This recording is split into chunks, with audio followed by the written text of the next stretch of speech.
Hey there, I'm Mac. I help families sleep train their children ages 0 to 5. Today we're going to be talking about how to find the problem.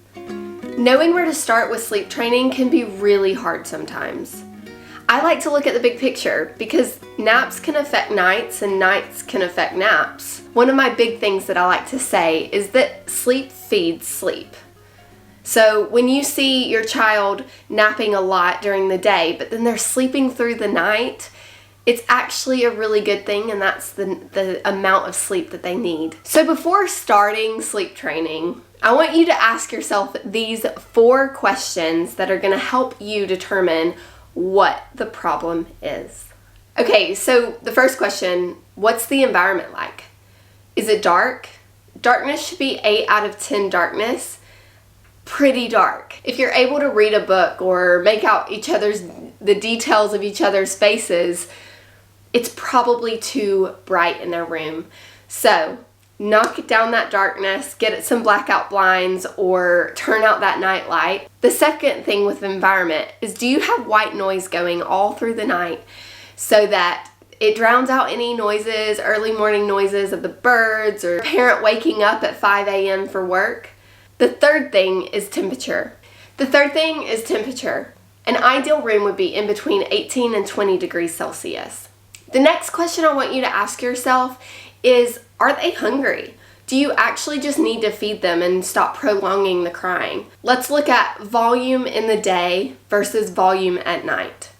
If they're on solids, how many meals are they having a day? And what kind of nutrients are they intaking? How are their low GI carbs and how is their protein? If you have any questions around this or want some more advice, reach out to your health visitor because they have loads of information for you ready to go. The third question I have for you is, do they have any sleep associations that aren't consistent throughout the night that are causing them to have a hard time getting back to sleep without that thing? So, for example, a dummy or pacifier falling out of their mouth, and you're having to go back into their room to replace it.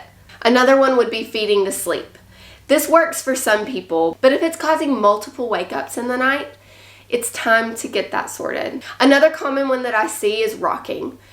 Again, it doesn't have to be a bad thing, but if it is becoming a problem for you and your family, then it might be time to stop. Now, the last thing I'm going to talk about is a very, very open-ended thing. Are they under or overtired?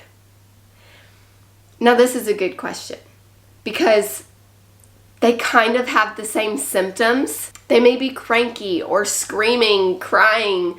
They may be acting like they're hungry and then spitting up more, or acting like they don't want you to hold them, but that's the only way that you know how to get them to sleep. They may be arching their back, pushing away from you, and just too overstimulated, overtired, or sat up in their cot and screaming and not wanting to, and just wanting out, but that could mean that they don't know how to get themselves to sleep, or they're just undertired. This is really something that I could go deep into, but I'm not going to do that in this video. I'm just going to talk about awake windows.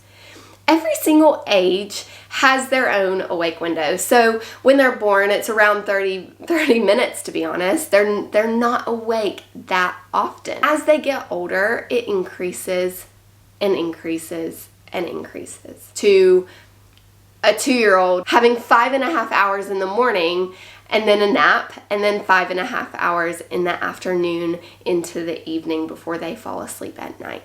So when we look at awake times, from the time that they wake up to the time that they have fallen asleep, that is the time that I'm talking about. So we really want to focus on that wind down routine, that wind down rhythm to start before the actual time is up. If you're curious about what awake window your baby is at, I'm going to put a link in the description below. It is an Awake Windows by Age chart, and you can download it to your phone or computer and always refer back to it. Now, if you have any questions about finding the problem before you start sleep training, ask them in the comments below, and I will see you next week in my next video. I'm Mac, your personal baby sleep consultant. I help families thrive when it comes to sleep.